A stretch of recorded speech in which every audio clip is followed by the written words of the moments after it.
sound. It's aliens and they're living in your town. They have arrived. What? They're all around. So many aliens living in your town. Hello, weirdos. How's everybody doing out there in Weirdo Land? We got a lot to cover tonight. Okay. Yeah, I'm pumped. Boy, guys, calm down. I'm stoked. The enthusiasm. It's probably the Tuesday. We're doing this on a Tuesday. Tuesday, it's a little earlier. I know it's all, this is typical weird and whatever. It's kind of wonky, not on schedule. Keeping it weird. Yeah, thanks for accommodating. This one was on me. It's my last weekend of school ever. Oh, that's incredible. Yeah, all right. So you're in 12th grade? Yep, pretty much. Pretty much. Nice. No more mature, though. Hey, cheers to everybody. I think we're all having a couple suds tonight. Salute. Denny's isn't. Denny's being... Denny's is taking the role of bitch boy. Yeah, I am. It's hard for me in the middle of the week to drink because I like to cut loose. I hear you. We all like to cut loose. I mean, it's spring break. No, it's not. It's over, I think. It's over. Plus, I'm in my 40s. Summer break's coming up, though. Yeah. So, Vicky, you were asking me before the podcast started what happened with this vampire drama. Beckett, let me catch you up to speed here. We had an interview set up, literally an interview with a vampire. This is a person who lives up in the Stewart area, and his name is Timothy. He identifies as a vampire. He lives the vampire life. He says he's got the fangs. He does the cape. He lives a vampire life. He drinks animal blood. He really goes full gorilla, supposedly, is what he's telling me. I talked to him on the phone 2 times, and we had something set up. He was supposed to come in so that the nice people who listen could watch him live on here, and he backed out at the last second. He said he'd only do a phone interview, and I then declined because if you can't see the vampire, how the shit do we know we're talking to a vampire? Totally. Right. You don't. I mean, changing the conditions at the last second. It was such a to-do. So my drama this week, I've been going through a lot of back and forth with a wannabe vampire. That's very un-vampire of him. Yeah, very, very, very un-vampire. That's my drama. What do you guys got going on? That's just basic quality control. If a girl did that to me on a date, I'd be like, yeah, you're done. Yeah, you can't last minute. You can't just like.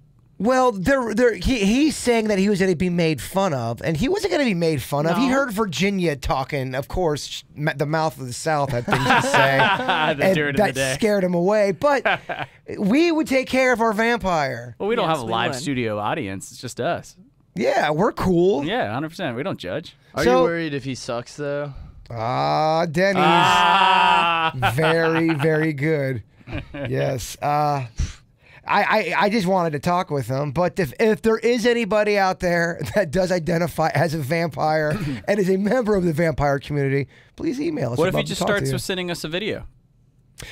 I'm done with this guy. Okay. I'm kind of, I'm already, I don't know. I'll see if I can get a video from him, but I don't know, Denny's, what do you think? Are we over this vampire? I don't know if we can count on him. Denny's, I mean. He's coming in strong. Man, that is good. Very, very good. Remember when we looked up that vampire dating website? It's a real thing. It's a community. It's a real thing where people... Okay, well, here's my question. Do these vampire people, do they really think they're a vampire? Or are they clearly doing this for attention? I bet you have poser vampires that are just trying to, just meet some vampire chicks. To get it, yeah. But seriously, are they doing it for just attention, Vicky? I think it's just a chosen lifestyle, just like anything else, what we choose to do in our life. So they're just choosing to adopt that lifestyle. I don't think that there's, they may really enjoy it. They may be, closet vampires and not really doing it for attention. That's just what they like. That's what they're into. Can you live, though, a full life off of just blood of creatures, whether it be human or animal? That's my thing. He's drinking animal blood, but he's also having cheeseburgers and chicken fingers. Yeah, he's just drinking blood. Nothing kills the image of a vampire than him eating a cheeseburger or a sub. Now I'm in this feud with this fake vampire. What's going on with my life back here? What has happened to me? A lot of emails, Vicky, about people trying to get better at their psychic abilities. Okay. I've been doing some things on my own. Tell me if I've been doing the right things. Okay. I've been going out into nature more, and I've been really trying to connect with nature without any kind of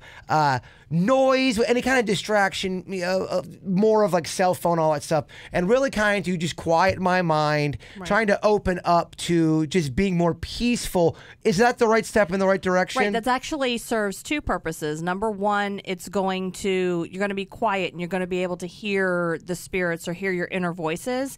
And also, it grounds you, so it protects you. It's a natural protection by being close to nature like that. Okay, so I'm in the beginning stages of that. Where do I go from here? If you're someone that's, because I get this a lot, people want to get better with their psychic abilities, and they're doing stuff like going out into nature, but they're hitting a plateau. Well, what happens is eventually you have to interact with someone to test those abilities. So the way I was taught is that you have to start with certain things. Like I give people pictures and have them start to read them, give them objects and things like that, ask their opinion on certain things in certain scenarios and people that I know. So I know the answers. It can't be things I don't know the answer to. And you have to interact. And you have to not be afraid to say what comes to your mind. You can't stop yourself. When I first started, I would always say, like, this sounds silly, but, and then I'd say Well, it. that's what had happened with Denny's. He lost a cord that he needed, and I had no idea where this cord was. I didn't know what it looked like, and I just said, as soon as he said he lost his cord, for some reason, I say, check behind your dryer. I have a feeling it's there, and sure as shit, it was. He can back me up on that. Right. And I don't know if that's psychic ability or not, but I was never back there. I had no idea what the cord looked like, and it just came to my mind, and I said it. Well, that's it. When it comes to your mind, you have to say it. I get more of a visual. I actually had a friend of mine, the person she works for, lost a very important necklace that actually had her father's ashes in it. Oh. And I told her where to find it.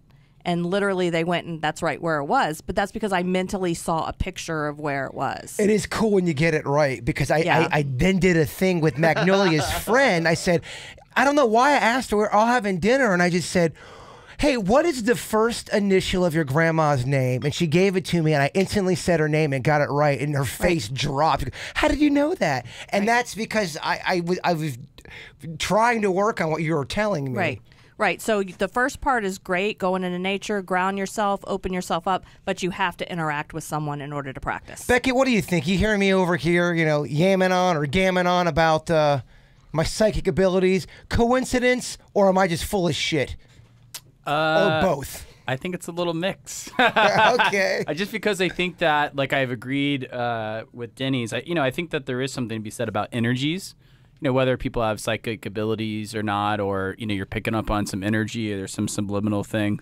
That's me not saying it's not true or true. It's just me being honest with myself and with you guys that I'm like, my mind's open to it. I can't prove it wrong or true. Do you think with practice, Vicky, you could get Beckett over here Absolutely. as some sort of medium? If he actually were dedicated and really wanted to practice, because we all have the ability within us. You're just using a sense that we normally don't use. But we can't get nice hair over here to even watch Halloween. The original. I think he would be more open to opening up his abilities than he would watching a scary movie. Do you think you could see yourself, would you be able to date somebody that was very, very psychic and very spiritual? And, oh, Beckett, I sense this by, that. Rubbing just as long as it crystals. didn't become annoying.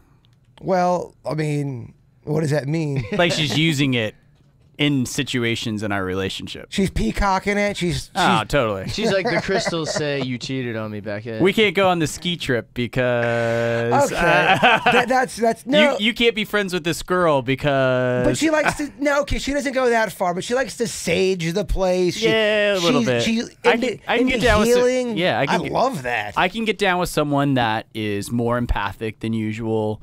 Likes to tap into like the third eye sense of be more spiritual. I'd like that to pull me more spiritual, but to a certain degree, the saging and all that. Denny's, you consider yourself a spiritual man? Spiritual, and that's a broad definition. That's what's tricky about spiritual is that it could go in any direction. It could be metaphysical. It could be even of the divine spirit itself. So. I do not consider myself too spiritual. I really don't. And it's not for any reason. It's not against anyone's thoughts or anything. It's more so just in my own experience. I found things to tend to be what they tend to be. One of the things I've read about psychic abilities is the ability to let things go. And this is another kind of a reoccurring email we get. And we've touched upon it before. I think it's important to kind of revisit some of these issues because I think everyone struggles with some of these stuff. It says, Dear Weird Whatever, I lost my job and my girlfriend last year. I loved both of them greatly. She cheated on me with my best friend. Damn. I'm still angry at both of them. They are both still together. I'm having a tough time letting go of the anger. This was almost a year ago now. I want to break free of the pain that it caused me, but I can't seem to let it go. Do you have any tips on how to let go of something? People always say, let it go, man. But how does one actually apply that in real life? Yeah, it's easy to say let it go, but how do you actually do that? How do you let go of things that bother you? James from Jensen Beach. That's a great question because I think there's things in life you may never be able to completely let go of, and I think that might be part of the solace you get when you just say, maybe I'm not going to let go of this, and it's going to always be something that I somewhat carry with me, and I'm okay with that. Maybe that's part of the process of letting go. Don't let it have so much power to you. What are you guys' thoughts? True. I mean, it is hard to completely walk away from something. All I can do is tell him that when he does actually let go, he's going to be so relieved. And I had a situation, my daughter came to me and she said, you know what, you keep talking about this certain situation and it's bringing everybody down. And so I said, okay, when I leave this place, it stays at that place. I'm not bringing it home. And I have seen tremendous a difference in my attitude, my whole demeanor, everything has changed. So in a sense, for your example, you had something or somebody come in and go, hey, Mom, you're bringing everybody down. Right. So that's what kind of helped you let that go. Right. Okay, and that's a great example. Yeah. Something had to happen. It had to click for you for it to now, do that. and this person who wrote in, it could be that there's another reason why he's having a hard time letting all this go. Whoever it is, you know his name. If he wants to send me an email, I will give him a free reading. James from Jensen. James from Jensen. And maybe he can go ahead and send an email to contact@pointparanormal.com, and I'll take a few minutes and speak to him and see if I can get to the root of it. I mean, the other thing I'd say to James is, dude, it's not a light thing that happened to you. Your best friend was banging your girlfriend. That's going to be a tough... He lost two people. Yeah, that's not one of those things where, I mean, that's the kind of thing that starts to reshape you. That's what builds walls on people. That's the kind of stuff it starts to eat at you. Now you can learn from it. Is that how you let go, Beckett? I've been pretty good about taking negative stuff and put it into motivation, and I think that is good. Like as long as it's in his side, like a thorn in his side, I would say channel that anger for positive. It's one of the reasons I went back to school. I got out of a really bad relationship, and I was like, oh, I'm going to show her. I'm going to make myself better, whether that's going back to the gym or, improving my education or working harder at work. I think if you can channel a negative energy into a positive, that puts you in a better position no matter where you end up. And the other thing is to remember that you only have so much mental space. Even Einstein, Steve Jobs wore the same outfit every day because it was just another thing for them to think of every day. So that anger and that thought process, his ex-friend and ex-girlfriend, they're taking up real estate in his mind. And I think as soon as he becomes aware of that, he will want to do and work on whatever he can do to remove that, whether that's getting better friends in his life, people that are close, and rebuilding those trust and try to break down as well. Because it's tough. I mean, you're right. That sucks. Well, the hard truth of it is you also, at some point, you can't always blame everybody for the situation. At some point, he has to look at, what was my responsibility in this? Because this was a best friend and a girlfriend. So these are two people that he chose to be in his life. So what is it within his personality that he chose these people? Did he set himself up somehow? So it may be something that he can do moving forward to make sure that this doesn't happen again. So I sort of disagree with that because I think sometimes people can just be dicks and you have no control over that. And it's just the situation that you're in and it's nothing that you have done. And then there's other times where you're bringing in a certain type of person in your life. But sometimes the world can just knock you on your ass and it's because people are dicks. I think I land somewhere between the two of you guys in that, yes, sometimes it's a fluke. But it's also, you know, there's like little microaggressions that I think his girlfriend probably made or his buddy made over time that he just kind of let happen. And instead of him distancing himself from his boy who, you know, took his meal one day, you know, took his place on a ride the other day and like let these little micro things happen. When I went through a really bad breakup, the girl totally screwed me over. And there was a psychologist. She cheated on you, Beckett? Yeah. Damn, Damn, really? Beckett's getting cheated on. Do you need Denny's to come hold you? Yeah, there's just no hope for us all. Yeah, there's no microaggressions at Denny's. Who's cheating out? Who's cheating out of Beckett? That's what I'm saying. There's no hope for any other mortal person. I mean, you have abs. But this psychologist was actually world renowned. She's a professional witness, and you know we were with some friends. I was up north and whatever. And I thought by me explaining a couple of my past relationships in this, I was going to get sympathy, like I had from all my other friends and people I told the story to. And she totally flipped the script, and she goes, no sympathy whatsoever. After I got explaining to her, like in an elevator version of what had happened, she goes, so what are you doing, Ryan, to bring people like this into your life? Like totally put the finger back at me. I'm like, damn. Whoa. I'm like, I don't know. What am I doing? When you point the finger at somebody, there's 4 more pointing right back at you. Right? That chick sounds brutal, though. I'd be like, dude, I don't need any of this. Get out of that bullshit. Oh, my gosh. Yeah, Bray. Talk about high maintenance. Becky, you gotta watch the situation you're putting yourself into. There is some truth in it. Just like if you're in an abusive relationship, the first time that person abuses you, you have a choice whether you're staying or you're leaving, you're stopping it, or whatever you're doing. So at that point, you do take some culpability in the situation. So it's the same thing that Ryan was saying. Interesting. Getting deep very, very early. Denny's, real quick, or not real quick, we still got some time here. Tell the gang out there in Weirdo Land the topic you had for me. I keep forgetting. Sexual transmutation. That's what we're talking about. I figured Beckett would perk up for this one. Yeah. So I stumbled upon this, and it kind of ties into what Beckett was just saying a minute ago. You said you went through a breakup, and you used the negative to reinforce the positive, and that's technically what sexual transmutation is. What you are doing is you're abstaining from sex or anything that is sexual to yourself or with a partner, whatever. You abstain from sex and you use the pent-up sexual aggression and focus on a goal that you have for yourself.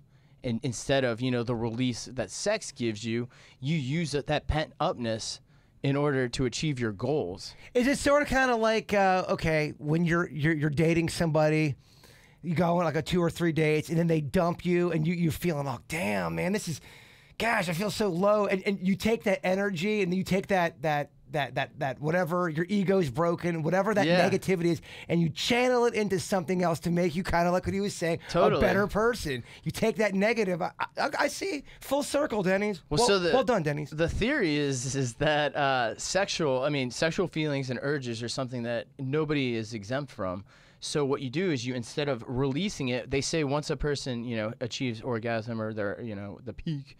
The peak. Is that where they're calling There's a it? chemical change in your body that relaxes you, and it can prevent you from pursuing. It takes some of the thirst out of you, I guess you could say, subconsciously. So the more pent up you are, the more aggression. If you can channel that sexual sexual urges into positivity.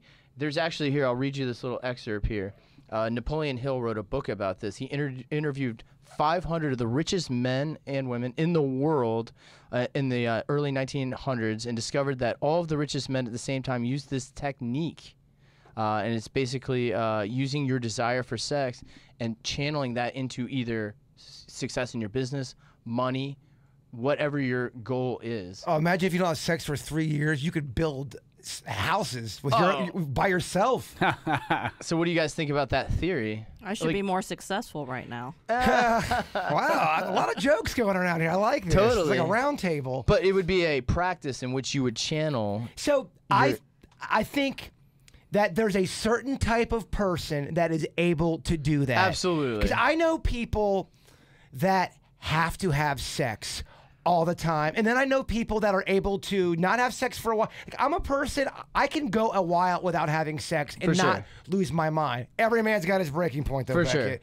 But I know people that they cannot, if they break up with somebody, 3 weeks in, they are dying to get laid, and they have to get laid. It consumes them. So I think somebody like that's going to have a tough time. For sure. But I do think I can see how that would work. It's major discipline. It's borrowed from the principles of the monks. I can see that. Abstain from any sort of sexual anything. But how productive are channeling they? that into peace. What's that? How productive are they?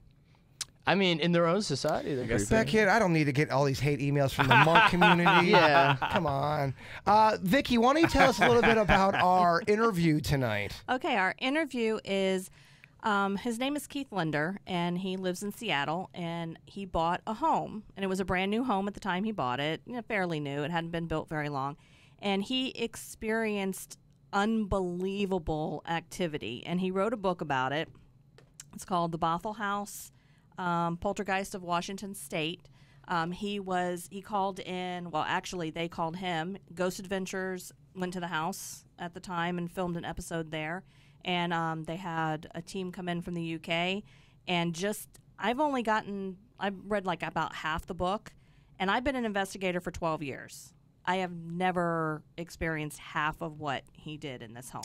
Yeah, because some of the stuff I was reading and kind of researching on, I believe, and I can't wait to ask him. Suits is filling in, by the way. Thank you, Suits. Yeah. I want to ask him, why did he stay there so long? I thought he was there for 4 years, and I just wonder. And I could be wrong on that fact. I did a quick research, but yeah, that's always my question. That's a long time if it's like. I believe he's on here right now. Let me see here. Keith, are you there, Keith? Yeah, Keith is here. Yes, all right. Keith, how are you? Welcome to the Weird Whatever podcast. How are you? Oh, pretty good, pretty good. Thanks for having me. How you guys doing? We're doing great. Good. We were just talking about your story. You got an amazing story. Please, if you don't mind, take us a little bit to the beginning. When did you first start noticing, all right, something is just not right here? Well, probably about a few weeks after me and my girlfriend moved into the house is outside of Seattle, Washington. A few weeks after we moved in, me and my girlfriend are watching a movie. I believe it's on Netflix, and she has about a 4-foot tall plant that sits by the entertainment center. And while we're watching the movie, it just darts up in the middle of the air and does a full 360-degree spin and falls over to the ground. And before that happened, we had been having, missing items, things we thought were footsteps, disappearing silverware, but nothing that you could really home in on and say, okay, I got a ghost. But when that plant levitated a few inches off the ground, and then when it spun, and fell over, we thought we knew then for sure, yeah, we have something paranormal related. And neither one of us knew anything about the paranormal, but that plant doing what it did made us think that. And when you start telling this to your friends and family, do people think you're crazy? Are they saying, all right, what are you trying to pull on me? Not our immediate friends and family. They know me pretty well. They know my ex-girlfriend pretty well. So, interesting enough, we had a majority of both our close friends and family over about 2 months in for a housewarming party. And it made it sort of easier for some of them to believe because they were there and they saw stuff. And by seeing stuff, I mean, they saw plants fly across the room. So some of them were closer to the objects flying than we were. Some of them saw the objects fly before we did. And so it sort of made when they saw it with their own eyes, the first thing me and my girlfriend said was, I told you so. See, I told you. And half of them were just, they were in shock, because, you're having drinks or whatever. And yeah, kid, whatever. Yeah, it's just house noise. You guys were settling down or whatever. And we're like, no, objects flying is not house noise, but they're like, yeah, whatever. But when they saw it, yeah, then they were on the believing side. It's okay. So all this is going on. How long are you guys staying at this place to the point where you're thinking about maybe moving out? And how long was it until you guys actually did leave this place? Well, keep in mind, everything we saw probably for the year one, which is all 2012. When we moved in May of 2012. We thought it was, for majority of the summer, we thought it was a kid ghost, because the first thing we heard on day one of moving in was a kid cough. Ooh. And the things that we were finding in our house after we wake up and go to work the next morning were kid toys. And only me and her lived together. There's no kids, there's no children, there's no teenagers, there's no nothing. So we thought for about 5, 6, 8 months that it was a kid ghost. Therefore, we went to the internet and things of that nature and see how can we, make it leave or help it on its way. But things got worse and worse and worse. And then finally, activity stopped completely for year 2013. And we thought it left. We thought the spirits left. They got bored. They left. And the whole year of 2013 was quiet. But 2014, it came back with a vengeance. And that's when we knew that it was not a kid ghost. It was nefarious. And, we started bringing people in, paranormal teams, churches, clergy, priests, because now we're like 3 years into the home. Going on year 3. And we're bringing it to everybody's attention. And I lived in the home 4 years. My girlfriend lived in the house 3.5 years or 3 years. I lived in the house 4 years. And the stuff we both seen while there, objects flying, spontaneous fires, large objects being thrown. I'm not talking about small stuff. I'm talking about furniture, armoire, bar stool, a vase. These are things that go flying, and then they don't tee the top off a counter. No, they go projectile left to right, 20, 25 odd feet horizontal. So, yeah. So I can relate to you just on the point that where I've been at a place before and something has flown off the wall and I saw it with my own eyes, and then me doing a radio show, I come back and I talk about it and everyone thinks that I'm lying and everyone thinks that I'm just doing this for ratings, but I really saw that. How do you handle people who say, okay, man, this is just a story to get attention? Are you at peace with your own story when it comes to the naysayers? Because I know that's always been a battle for me. It depends who the naysayers are. Some of my friends and family were naysayers, and some, I guess they're 20% naysayers now. But no, it's no shirt off my back. The only time I guess get upset if they get personal and say, oh, you created it yourself or you're attention seeking. And I'm like, hey, I'm 48 years old. We bought a brand new home in 2012. And neither one of my girlfriends is sitting one day bored saying, let's fake a haunted house. You just don't do that. And we were renters, number one, and we lived in a brand new home. And, yeah, things happen. But, yeah, and if you told me this story and I was on the receiving end, depending on how much I knew you, I wouldn't outright call anybody a liar. I'll just say, oh, that's interesting. But if I knew you and knew of you, yeah, there are people who were friends with me who, if they told me that a couch flew across their room, yeah, I believe them because I know them. So I try not to take it too personal because most of the people who scream at me and my girlfriend and call us all kind of names or whatnot, they don't know us.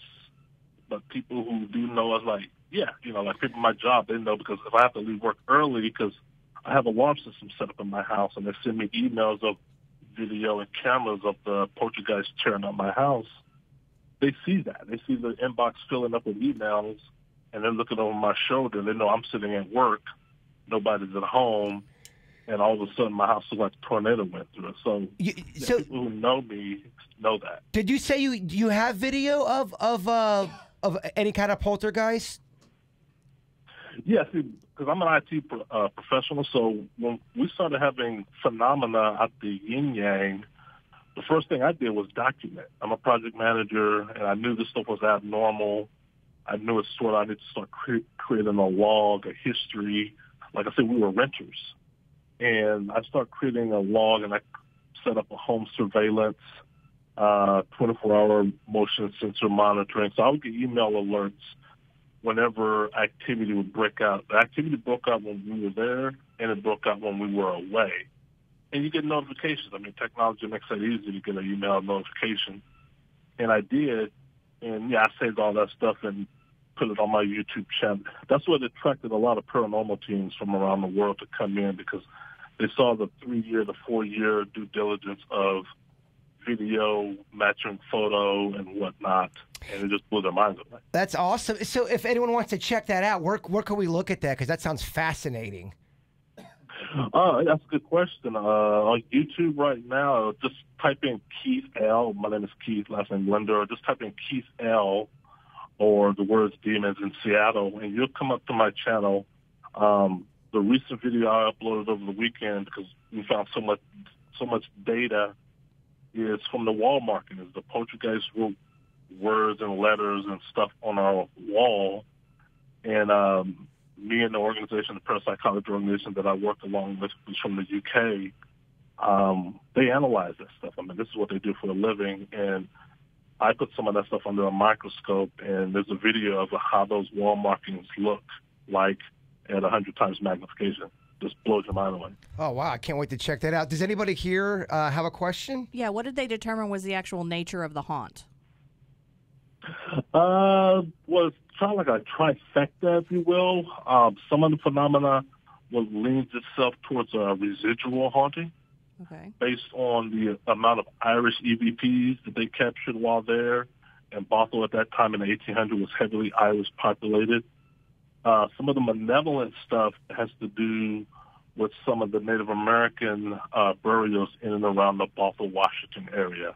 There's a tribe called the Willow People, a.k.a. Snohomish tribe in that area back in the day. That had a lot of major fights and battles and smallpox outbreaks and deaths in and around the city of Bothell in the mid-1800s, like 1845. And some of the wall writings on the wall are Native American in nature. That's what gave us the idea of we got to run with the Native American angle, and we did, and we found a whole bunch of stuff. Wow. And then also the amount of violence that happened in the house 5 years before we arrived. That was just discovered this year, like earlier this year. A family who I had found, by the way, who told me 2 years ago that they had poltergeist-related activity. That's not the word they used. They just said they had activity, and they moved out. But they withheld the level of violence that took place in the house. I did a research through the city and county records and was able to retrieve that PDF file of all the violent nature that took place in that house 5 years before we arrived. And it fits along the lines of what a malevolent haunting would do, because some of the apparitions that I saw were female. One was gray, one was white. And she looked like, meaning the apparition looked like the previous tenant who told me about their experience in the house. Did somebody pass away in there before you guys? Nobody passed away. No, it was that was the first thing I checked for, was told to check for back in 2014. But it's a relatively high. This house was built in 2005.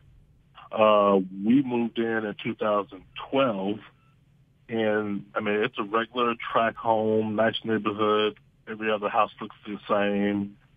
Looking from the outside, you would never think this house was the house from hell. You would never see that from the outside. And we did, of course. We saw the house and fell in love with it once we saw it and took a tour of it. But the house was alive on day one. I mean, that kid cough happened. They went to pick up the keys and sign the deeds to the house. And like I said, day 2, day 3, my second set of car keys went missing. My girlfriend's jewelry went missing, and all the other stuff started missing. Everything started appearing that we didn't know.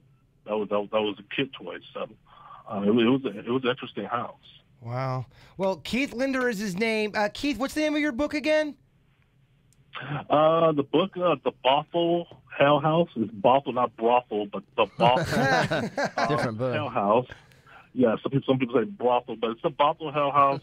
And the interesting thing about the Bothell Hell, like I said, is every chapter where there was activity that I was able to capture, the audio and video is in that chapter. So you read, and then if you have a Kindle or whatever, you can easily click and pull up the that is the video. awesome. It's a very interactive. So when we're sleeping, you see the video trained in on our bedroom door, and we're sleeping in that loud bang. And I'm telling you, the first time you hear that, it's going to blow your mind because you see the door shake, and we're nowhere near it. And that was like early summer 2014. But that's in the chapter. All the other stuff, all the stuff that the paranormal teams from the UK and the East Coast paranormal teams found is in the end of the book. So there's a lot of stuff. There's over 430 EVPs. I'm talking about Class A, Class B EVPs in the book.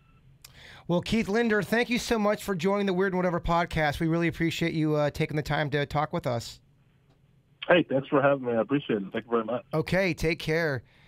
Wow, that's some fascinating stuff right there. And he really does have it super detailed in here, like almost every single thing that happened. He has, you know, pictures. He has the surveillance. He has all that stuff backed up here in the book. You can also see it on YouTube, a lot of the footage. I'm going to check out that YouTube for sure. Me too. I feel like he sounded so credible. He sounded like he had his shit together, Well, man. clearly. He knows his terminology, that's for sure. But what I like is that in the book, he's not just, I mean, he's recording everything, but he's thinking about it because as you're going along in the book, he's thinking of his own theories. He's trying to figure out, you know, the reason for these things. He's looking at the science of these things. He's looking at all that, not just, you know, oh, this happened, this happened. He's really thinking about it and trying to analyze it. Mr. Skeptic, what do you think? That was interesting. I was looking on his YouTube while you guys were interviewing. Oh, him. nice. Yeah. No, it's interesting. I mean, he sounded credible, and it's hard to imagine that someone comes up with that level of detail if it's not true. But then again, someone wrote Harry Potter. That was pretty detailed. But here's, I mean, and maybe people, there is a percentage of people that want attention. Obviously, they are out there, but that is not a common email that we get here. But people do send emails in about stuff he's talking about that they're going through. Is everybody lying? I don't think so. I think there's always a little bit of truth out there, right? Or am I just completely ghost hopeful? I mean, I've had my own experiences that I know people don't believe, but I know that they happened. Yeah, so and once you have it, I think you know it's real. You know it's real. And there's some things like if you catch something in the corner of your eye, oh, it was the cat or whatever. But when you see that definitive, when he saw the very first apparition, I mean, it was clear as a bell, this woman standing here, and she clicked the light switch in order to get his attention. She wanted to be seen. And she clicked the light so he would turn around, and there she is. The gray lady was just standing there. He could tell exactly that it was a woman and her features and things like that. And what he didn't get to, like a Bible burned. Like he came home to find a Bible that had been completely incinerated sitting there on a table that had just automatic, you know. And the weirdest one, it doesn't sound like overtly scary. He does have alarm systems and stuff like that. You were talking about Keith still? Yes. He got up one morning, goes downstairs, the front door is wide open. Ugh. Has no clue how long that door had been left open. And, you know, that's very unnerving to come and know that you've been sleeping and your front door was wide open. Imagine if you had to go to bed every night knowing that you have to leave your front door open. Just on an insect level alone, that would be rough. I would have a tough time being real peaceful that night. That's funny. Yeah, I never thought about it. But if I had to sleep with like a door open to my place, that'd be so hard to sleep. Oh, there was one time I left the sliding glass door open upstairs, and I mean, frog party. There was fucking. I'm trying not to swear so much on this thing. It was a frog party, Denny. So I'm trying not to drop any F-bombs. I think I read something a while back saying that if you sleep anywhere that you aren't comfortable, you don't actually fall 100% asleep. I believe that. I believe it. Do you guys ever get into a deep sleep as you get older? I find the older I get, the less and less I have a chance of getting a deep teenager type sleep. The teenage years were great. Oh, when you were like 17, you could sleep for 14 hours. Go to bed at 10 o'clock at night and wake up at 2 p.m. the next day. Oh, totally. If I'm working out a lot and I'm not drinking and I take a CBD gummy, I sleep like a teenager. Oh, totally. Like, So I'll wake up at like 9:30 the next morning. I noticed when we did that vegan challenge, I slept better, believe it or not. Yeah, but I felt like I was just kind of an asshole on that vegan challenge. Well, yeah, I mean, that's the trade-off. All enjoyment from things I don't know. consumed. I'm a man that likes a little flavor, Denny's. I totally get it, but I did notice a sleep cycle difference. Yeah. I don't know if you guys are ready for this, but who's in the mood for some Denny's random facts? Kind of segging it with that last thing I said there. You're already blowing our minds over here. Don't blow it. Get ready for the bar to be set low. As always, Vicky, our educator, is going to be grading each one of Denny's facts. We're going to see how he does. Well, so I think this is just, I guess, neat, or I don't know. I just stumbled upon it. I got a picture. He's already selling it, He's Vicky. hedging. Yeah. So apparently, I don't know if you guys have heard of these, but apparently vomit sinks are fairly common in German bars. They have a sink specifically for vomiting. Okay. All right. What do you guys think? I had no idea there was such an item. It even has a little thing to wash off your beard. So it's just for vomiting. And that's a common thing in Germany, you're telling us? It is apparently fairly common in German bars. They go by various names. Kotzbecken, Speikenbecken, a Pabst. Okay, I'm only slightly underwhelmed. Not. I just never heard of them. Vicky? So do they have really, really weak stomachs, or they just drink a whole lot? I think they drink a lot. Yeah. They have handlebars for holding yourself up while you yak, and then you can rinse your beard off with the little like spray. Useful. It's Pretty cool. It's interesting. I don't know why you didn't just use the toilet though. Yeah, the gang's not impressed, Denny's. You're starting off with a I mean, C. a bar toilet is pretty rough. I will usually walk outside and find some like corner. All right, here we go. I just thought that was neat. Figured I'd share it with you cats. Let's see here. I don't know if you guys have heard of this scientist, Henry Cavendish. Have you guys heard of this cat? Well, supposedly nobody's heard of him, but he has come up with a lot of various laws that pertain to science that we do know. But he suffered from a condition of extreme shyness. This is a real thing. It was such a profound condition, he discovered secret ways to cope with this. All right, so he had secret staircases in his home to avoid housekeepers. If he came across a female he could not speak to her, he'd have to write notes just to demonstrate exactly how nervous he was. He discovered Ohm's law, Richter's law of reciprocal proportions, Dalton's law of partial pressures, Coulomb's law, and Charles' law of gases. What's Ohm's law? I guess about electricity, ohms, whatever. Well, he came up with all of these things, but he was so shy, he didn't want credit for them. Just kidding. He had all that built-up sexual energy, and that he put it into those And he was- discoveries. Oh, very It good, Vicky. crushed Because he them. couldn't talk to women. Okay, Vicky, grade that one. I gotta go with a C again. What? That's so like random. I think getting to have sex is the main motivator for most men anyway. So like you take that away, like that's like taking away motivation. That's why most people join rock bands, Beckett. That's right. That's the main reason, right? If you ask the boys in Kiss, Denny's, yes, they'll all say they joined a band to get laid. We'll see if this impresses you guys. In 2010, a Polish man living in Germany asked doctors to remove what he thought was a several-year-old cyst in the back of his head. However, the doctors found out the cyst was actually a .22 caliber bullet lodged in his scalp. Apparently, he went out for a bender 5 years earlier and got shot in the back of the head and was so drunk he never even realized it. Wow. Okay. That was interesting. That was interesting, I Denny. kinda like that one. That's what it's about here at the Weird Whatever Talk podcast. about a teach. redneck. Isn't there a story of some dude getting shot in the head? He had no idea it happened. He's walking down the street like 4 days later. He's bleeding. He's going, "What's? There's a bullet in my head." Isn't there? Didn't you come up with it? Was there a story about that too? Or am I just making up shit again? I mean, that sounds like something that would happen. All right, there's something along. There's a half truth in there somewhere. Is that Denny. a Port St. Lucie story? Becca, don't get the Port St. Lucie crowd riled up. Beckett, they're our biggest demo. We have a lot of people that listen from the Pizzle. I deal with the pizzle a lot, Becca. Let's see about this one. I'm sure you guys know that twins develop a language with each other. Up to 50% of young twins develop a secret language that cannot be understood by others. The phenomenon is called cryptophagia, and it is thought to be created to communicate when one of the twins develops a language slower than the other one compensates by it. So I didn't know if you guys knew what cryptophilasia is, but I just found the definition of it pretty interesting here. Phenomenon, language developed by twins, but the root word crypto being secret and phasia meaning speech.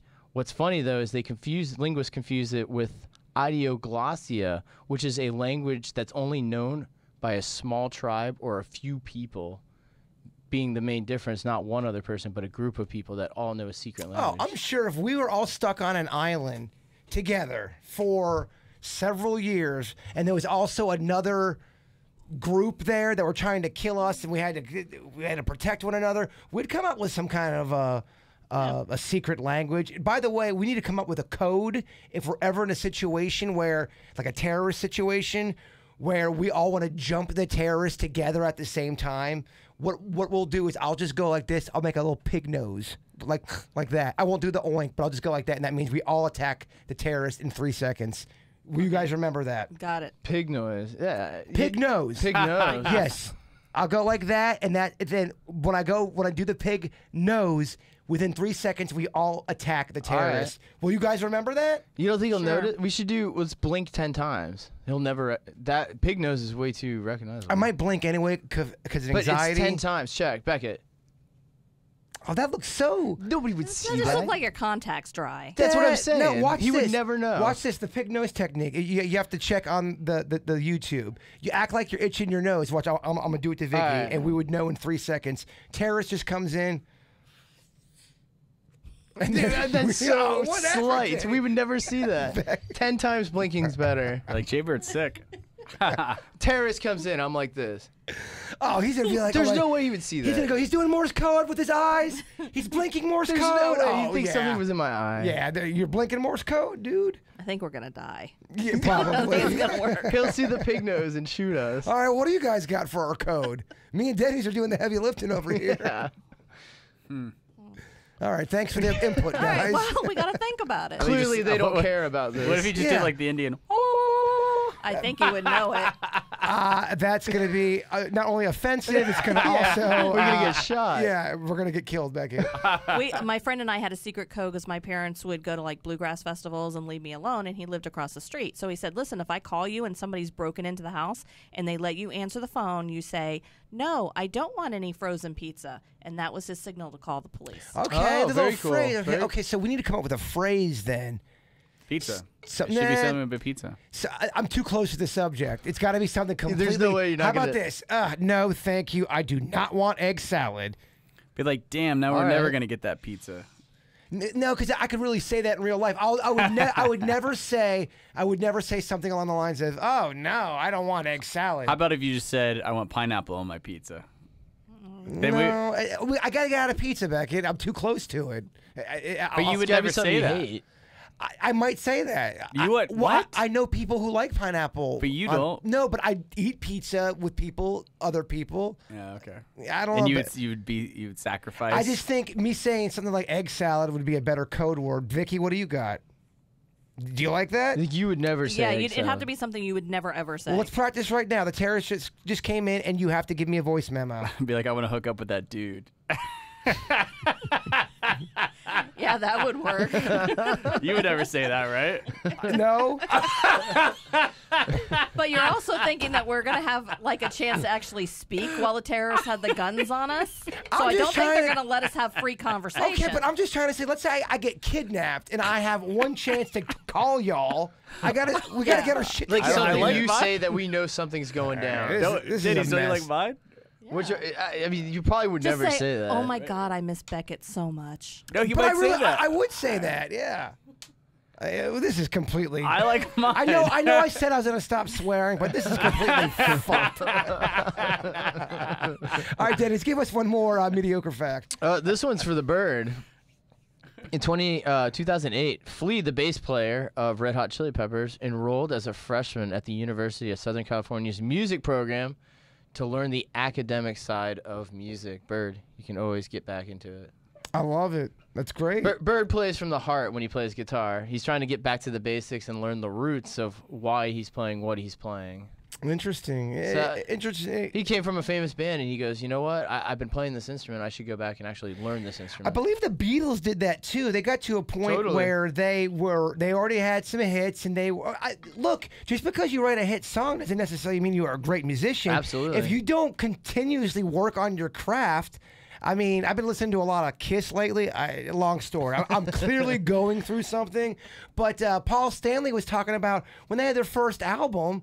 Yeah, they had some hits, but from that first album on till him up into his 40s, he got better at the guitar. Absolutely. Because you have to get better. I mean, there's always a hungrier fish in the sea trying to take your spot, Absolutely. trying to knock you off. You got to learn your craft. You got to get better and stay with your craft. Totally. I mean, that's always the knock on certain musicians that were good and they kind of fell off. You're like, well, you got lazy. You had your hits, and then you didn't get better. You can get better at music. Absolutely. There's people who's like you said, sophomore, junior. Those albums get better as they grow. Sure. And sometimes it's like their hit was off their first album.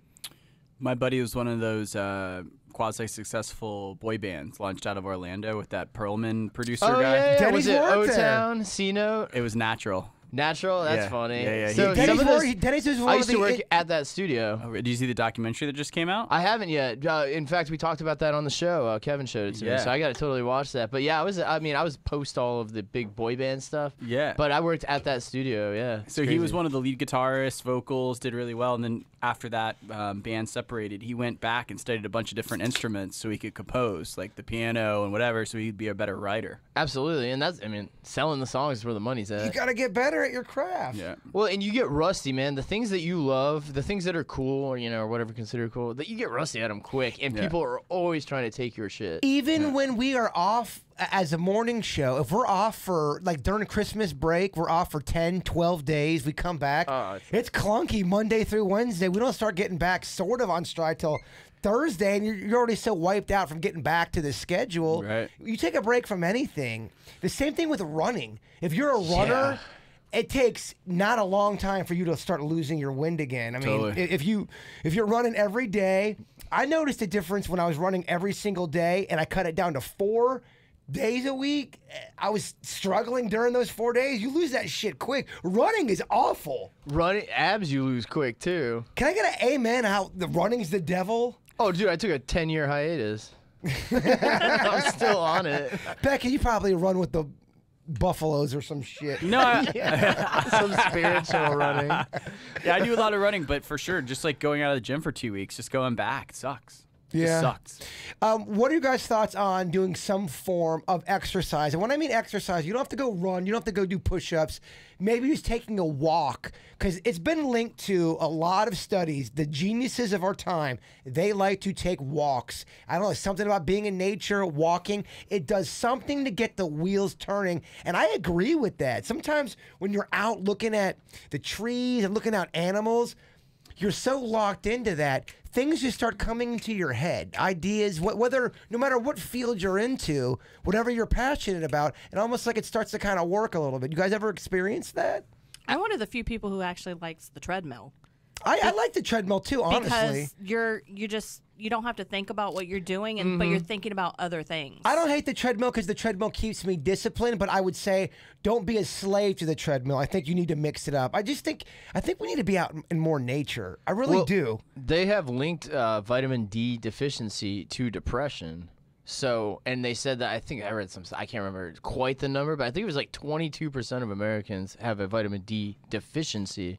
So if you just go outside, they said all you need is 25 minutes of sunlight a day to meet quota, I guess you could say. And then the rest is through foods like fatty fish and stuff like that. Obviously just take vitamins, but keep that vitamin D, right? That vitamin D for sure. But yeah, it's been a while since I read an article, but for sure, walking, it's like neurofeedback. There's something that actually, there actually is a neurological thing that happens when you go for a walk that actually helps the brain process. I love it. Yeah. I love it. I think we as humans need to do that more. It's so easy to get caught. We talk about it every podcast.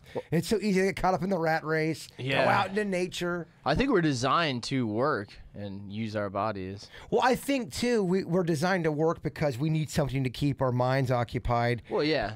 It's all just, I mean, when you really, semantics here, but it's all distractions. Everything we do is somewhat of a distraction until we From the inevitable. get to the inevitable, the end game, death. I mean, as much as we want to not talk about that, that's really a lot of times what we get so caught up in the storylines, immediacy. the storylines of our lives. We get caught up so much in the drama, and we think it's everything. And you just wonder, and I don't mean this as a pessimistic thought. You just wonder, should you be worrying about all the things you're worried about? Because you're only here for so long, and there's a lot of noise out there with everybody's life.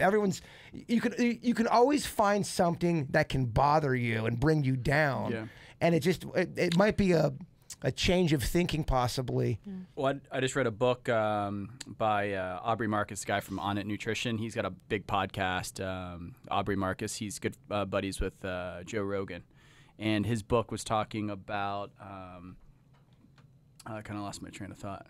He was saying... It's that beer. Get that beer in you. Start having a good time, Becky, and I like it. What he was saying is that stress is healthy, right? Like when you go to the gym, when you overcome an obstacle, when you figure out a challenge, like those, you're breaking down muscle fibers in the gym with weights, those are good stresses. What has been tough for our society, especially in the last couple hundred years, is we have a lot of not... stress that lasts for a short period of time but is an intense challenge. Now we just have a lot of high baseline stress, chronic stress, and that's the real killer of us, right? Like instead of just being able to or worried about running away from that lion or saving your kid or lifting this boulder or hunting for food or whatever, those were healthy stress that our bodies over millennia, got able to adapt to, and it was good for us. But us worrying about our bills, how we're going to pay our mortgage, we have wrinkles. like, oh my gosh! Yeah. My remote's not working. Oh shit! The internet's down. I can't Facebook. Answering my emails, like getting through my junk, doing stuff like that is like a level of chronic stress. And For sure. And when they say stress is killing people, it's that like never goes away, always there, like not intense stress, but chronic level of stress is a real problem. What are you the most stressed out in life? Is it work related?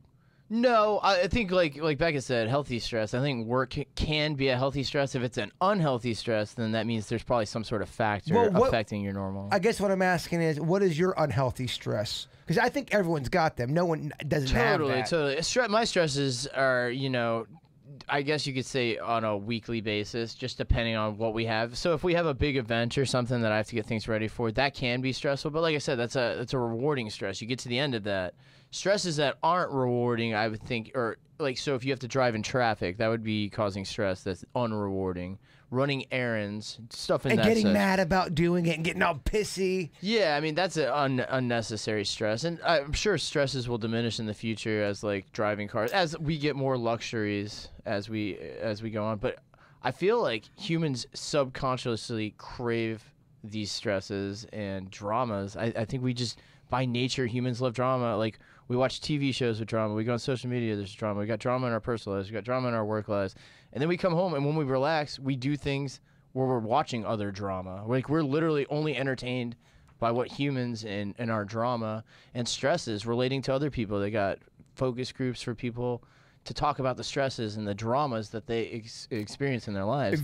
You think we're just tortured. We just have to have it. We can't exist without it. Interesting point. I do like that perspective. I think you're right. I don't know why we like drama. We're so drawn Again, to it. We need to be entertained. It is. Funny thing to go back on the whole traffic thing. Tell me what you guys think about this. I have heard some people really struggle with road rage, and it's bad. I mean, I know people in my life that really, they turn into such assholes when they are on the road and they're stuck in traffic. It almost gives you an anxiety because you see them hitting a traffic jam, like, oh shit, they're going to be so bummed out about what this. the hell is they hitting there? So if you're somebody that struggles with that kind of road rage, let me throw this at you. What if you designed the inside of your car, by your window, on your dashboard, all cool little pictures of things that really inspire you? Now, I know this sounds a little touchy-feely, Tony Robbins out there, but the goal is to constantly put yourself in a position to where you can be inspired. So if you love your kid and thinking about your kid gets you in a good mood. You put a picture of your little daughter right on your car, and you're stuck in traffic. You're like, shit this, man. Fuck this place. Oh, there's my daughter. She's beautiful. Then you look over and you have a picture of your favorite baseball team or your favorite sub. Now your car's gonna look weird when you have people come in there. Do you like that concept? Do you like that idea? Yeah, I think that totally works. Vision boards. Unless the traffic's making you late to take your daughter to the baseball game. But do you see what I'm saying though? Yeah. Do you like that? I mean, even, okay, let's say you hate your job, but you have to stay at your job. You have a cubicle. You're looking at your cubicle, and there's not much on your cubicle. Put some cool shit up there to make you kind of feel cozy. I say if you drive around, because there's people, like a lot of the listeners, they drive 45 minutes. Man. Yeah. It's not uncommon for people to drive 45 minutes to work. Make your car so cozy. If it's some place that no matter what you do, you have to do that, you might as well make that a safe, cool zone, a chill zone that you don't have to sweat about. There's a place in my kitchen where I've got, this is my dork coming out, but I've got my little vintage area of figures, and every time I walk in my kitchen and I see that, I get a couple seconds of, oh, that's cool. I think that's what you should try to create. Yeah, I'm all about, dude. I Two can't. Tony Robbins, two out there, Beckett. I see you eyeballing me. No, I like it. I like any mental tricks. Vicky, what do you think? It's funny that you're talking about this because I picked my son up from school and I was taking him to Wendy's to go to the drive-thru, and there was an elderly woman and she had a cane, and I was letting her. I could have gone before she went, but I was like, no, I'm not going to make her think that I might hit her accidentally, so I'm just going to hang back. And at first my thought is, oh my gosh, I got to do this, this, and this, and then I'm like, and then you called her an asshole because she No. was taking too long. No. Oh, okay. I was like, you know what? That was like my mom a few years ago, parking her car and slowly walking into Wendy's, and I just completely calmed down. And it's like, what difference does it make if I'm 2 minutes later getting out of the Wendy's drive-thru? You change your perspective on Yeah. it. The guy I love, Wayne Dyer, he's got that quote, when you change the way you look at things, the things you look at change. And a lot of times it's a conscious effort on what you're bringing to the dance, if you know what I mean. If you're consciously trying to make, like what you just did, you completely flipped it by saying, that was my mom a couple years ago, where if you weren't conscious of doing that, you would have been like, you old asshole. Please up. move, Cocoon. Let's go. I get it. Exactly. I get it. Yeah. Beckett, thoughts? Yeah, no, I agree. I agree. Like there's all kinds. I play tricks with my brain all the time. You have to. You have to. Yeah. I mean, in a sense, life, it's a game, baby. You gotta play. It is, trick and this yourself. is just like a little microcosm of it. Like I went into the gym today, and I was gonna run sprints to the gym. Did you crush it? Well, I'm kind of getting back into it, so it's that difficulty of getting back into it. Oh yeah. But the way that my brain works, if I had to run for 30 seconds and I like timed it on my watch, nowhere near as effective. So I say like, hey, there's a stop sign, there's a flashing light, there's a tree, and then like I use that because it's more like visual, which is how I am, and I can see the goal rather than me be like, oh, it's 26 10 more seconds. seconds. I can't do it. It's just not how I'm wired. It's weird. Anytime we have an event that I want over with and it's dragging, or I'm in a meeting or something, if it's 2 hours, I'll always go, okay, we've gotten through 30 minutes of it. That's one episode of Full House. Yeah, Okay, yeah. man, that's an episode. You're making some progress. All you have to deal with is 3 episodes of Full House. Totody. Dude, you do this all the time. You got this shit. It's a marathon. You're right.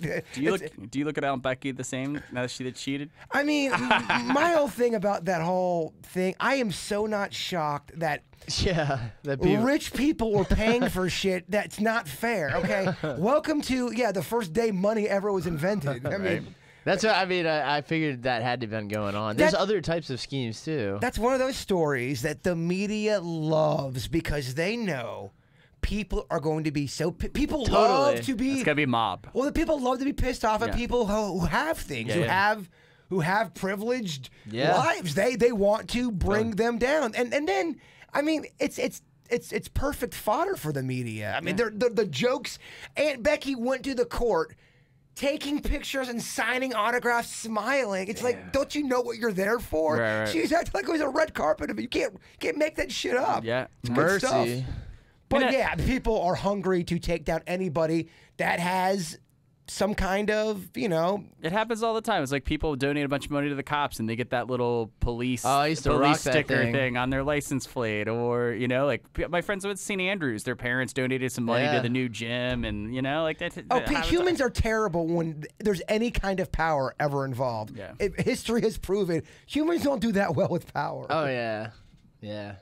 The one thing I did want to bring up before we get done with the podcast, I want to thank everybody for getting involved with the Rachel Hurley case. People have been sharing that story. If you don't remember Rachel Hurley, she's a girl from Jupiter back in the early 90s who was murdered. Unsolved. It really stayed with me. We want to keep that case in the news. We want to keep that in the media. I've been hearing from police officers saying what we are doing is the absolute right thing, keeping it in the media. So we're going to focus on two cases right now. I want to focus on the Rachel Hurley case. Please Google it if you're new to the podcast. Please look up the case, share it. We're going to put something out else on social media. The other case that's always stuck with me was the Maurice Jefferson case. And it's weird because when I was 8 years old, I saw his flyer at a Denny's, at the restaurant Denny's. And for whatever reason, his picture called to me. I can't explain that, Vicky. I mean, what would you call that? An object, a picture calling to me. I could not get this guy out of my head. The story always stayed with me, but I had it was like almost like something drew Some kind me. of connection Yes. to it. Yeah. What is that? I don't know. Maybe we're yet to find out. Maybe there is something that you can do to actually help this. So to get everyone caught up on the case, I'm going to play you two clips. The first one is the news from Miami. They're talking about it. Now, there was a woman who was doing a documentary on Maurice Jefferson. He was kidnapped at the age, I believe, of 15 or 16. I believe Suits is putting his picture up right now. We've got a picture of him when he was younger. We also have the age progression picture going on up there, too. This is what the news had to say. On November 28, 1983, at around 3:30 in the afternoon, 16-year-old Maurice Jefferson left his grandmother's home for basketball practice. Maurice, known to his family and friends as Red, never made it to that practice.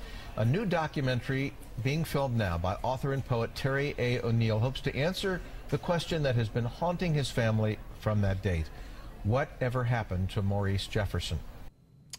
And so that's kind of setting up the story. Now, he was going to basketball practice. Nobody had seen him ever since. And one of the quotes was his grandma said it was like the earth just swallowed him up.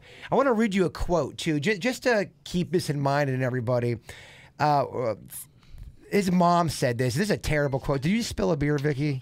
That's a party foul.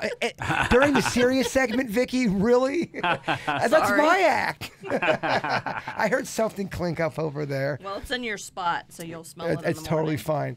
I'm gonna wait till the beer. Are you good? Yeah, I'm good. So this is what his mom said. This is a heartbreaking quote, by the way. She said, "In the back of my mind, I kept telling myself, you have two other kids to live for. You might as well focus on them and move on," said Maurice's mother, Betty Bridges, 57, who now lives in Williston, South Carolina. "I have pictures in my house that I look at every day. Look at them and wonder, where are you?" I mean, that's very heartbreaking right there. So this is the part I thought was fascinating, me telling you about how, for some reason, I was always connected to this Maurice Jefferson. The person doing the documentary kind of had the same thing. This is what she had to say. What got you involved in the documentary and with the family? Well, I actually, 6 to 7 months ago, I received a missing persons flyer in the mail, that we receive. That has an advertisement on the back. That's typically our junk mail that we throw away. Mm-hmm. And I was sorting through my mail and sorting my bills, and I threw it in the trash, actually. And when I saw his face, I believe that he found me. It called out to me, and I grabbed it from the trash. And just seeing his face, something about it called out to me and led me to look further into his story. Kind of the same thing that happened to me. I thought that was kind of fascinating. I don't know. I thought that was neat. But I like your perspective, Vicky. Maybe there's a reason why we're doing this. Yeah, and we don't know. There could be. you could be the reason why the mystery is finally solved. I think why it's so difficult for families if you don't know exactly what happened is because you still hold on to that small percent, that little tiny chance that he's still around someplace. It's hard to move on completely. Yeah, I've had a few emails of people saying, Bird, stop doing the missing person thing. It's boring. It's a tune out. You can kiss my ass. We're not going to stop doing this. In fact, we're actually going to turn the heat up on that. Your daughter did a great post with the Rachel Hurley on my Instagram, at Jason KVJ. She put up the Rachel Hurley story. We're going to put up the Maurice Jefferson story. I really do beg and ask everybody to please share these stories. For some reason, this is kind of one of the things that is always kind of tugged at my heart. Missing people, never knowing what happens. I could not imagine going through that. And I know there's people listening right now that have that going on in their lives where they have no closure. We're humans. We need closure. So I do appreciate everybody that has shared all these stories. We're going to put up the Maurice Jefferson story, this audio, or let's share it. And the unfortunate thing about the Maurice Jefferson story is it's an extremely cold case. Extremely. And there's not a lot to go with. Right. There's a couple eyewitnesses, but they don't even know if that's even real. But some people do believe that somewhere in the Fort Lauderdale area, someone knows what happened to Maurice Jefferson. Well, here's something I want you to do as you're trying to develop your senses. What you can do, and I think you guys talked about it this morning on the radio in regards to dreams, and it was either yesterday or today.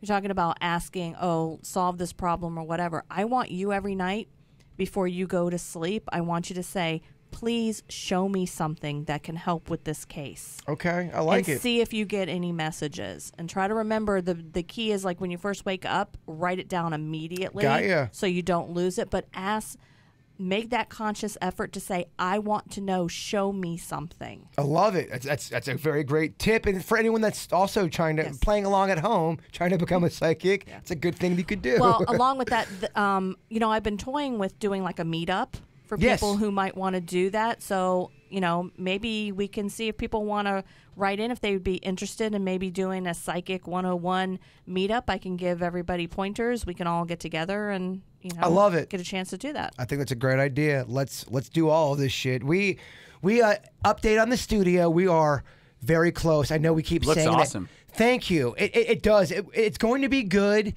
We are now at one small problem. We have a small hiss that we hear. It's not that bad, but me and Dennis can hear it, and it's driving us crazy. As soon as that hiss is gone, we are able to do our studio. We are ready. I mean, we are 99.9 done, but we don't want to launch it. So what we're going to do is do a soft kind of broadcast, maybe this weekend. We want feedback from you, the people. Tell us what you hear. Tell us if the lighting's bad. Tell us if the sound sucks. Tell us if you hear a hiss. This is kind of like feedback time, and let us know how you feel. Let us know what the product looks like, and we will each week try to get better at that. So that's it. It's all going to be exciting stuff once it happens. For sure. So, all right. Beckett, anything to plug? No, I'm stoked about the new studio. It's my last weekend of school, so no more reschedules. Good luck. It's been 2 years. Yeah. Good luck and congratulations. Thank Give you. it up for Beckett. Get those SATs done. That's Vicky, right. go ahead. Say something. Let's all end on a very positive note tonight. Say something positive going on in your life, Vicky. Oh, positive in my life. Yes. I have turned my attitude around, and I come home fairly happy, and I stay that way, and I'm moving forward. I also have to do a little plug for, because Tim Yancey, he's our friend here at The Weird and Whatever. We love Tim Yancey. Yes, he asked us to give a shout out to UltraCon, which is in Miami this weekend, so go and check it out if you want to go check that out.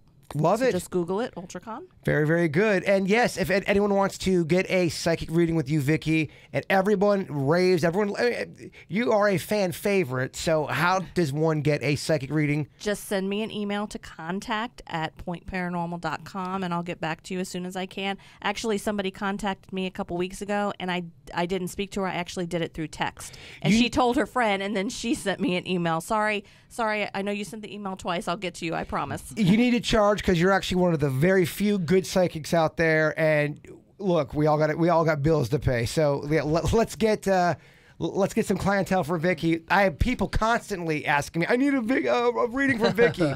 Here's your chance to do that. Denny's, something positive in your life. I've been really happy with my progress lately in my pelvic stretching. So I've been really focused on stretching my pelvic bowl, and I feel like I've been really making great strides. I'm glad you guys even asked.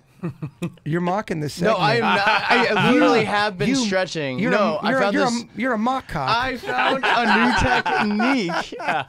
Whatever. So it's very important, pelvic stretching. For me, I want to give a shout out to my dog. Chewy has been one of the best things that ever happened to me in my later part of my life.